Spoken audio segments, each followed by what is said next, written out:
குளித்தலை மற்றும் அதன் சுற்றுவட்டார பகுதிகளில் சூறாவளி காற்றுடன் பெய்த கனமழையால் பல நூறு ஏக்கர் அளவில் பயிரிடப்பட்டிருந்த வாழை மரங்கள் முறிந்து சேதமடைந்தது.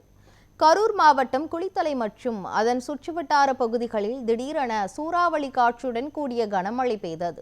இதனால் பல நூறு ஏக்கர் அளவில் பயிரிடப்பட்டிருந்த வாழை மரங்கள் முறிந்து சேதமடைந்ததால் விவசாயிகள் வேதனை அடைந்தனர். மேலும் பல்வேறு இடங்களில் மரங்கள் மற்றும் மின்கம்பங்கள் முறிந்து கீழே விழுந்ததால் போக்குவரத்தும் பாதிப்பு ஏற்பட்டது. இந்த நிலையில் சேதமடைந்த வாழை மரங்களுக்கு உரிய இழப்பீடு வழங்க வேண்டும் என விவசாயிகள் கோரிக்கை விடுத்தனர்.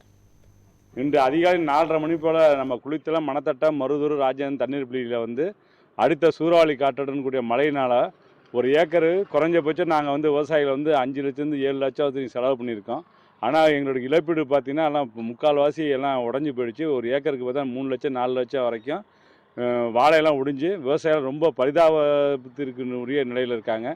இது அரசு உரிய நடவடிக்கை எடுத்து அதுக்கு உண்டான இழப்பீடை அரசு வழங்குமாறு மிகவும் தாழ்மையுடன் கேட்டுக்கிறோம்.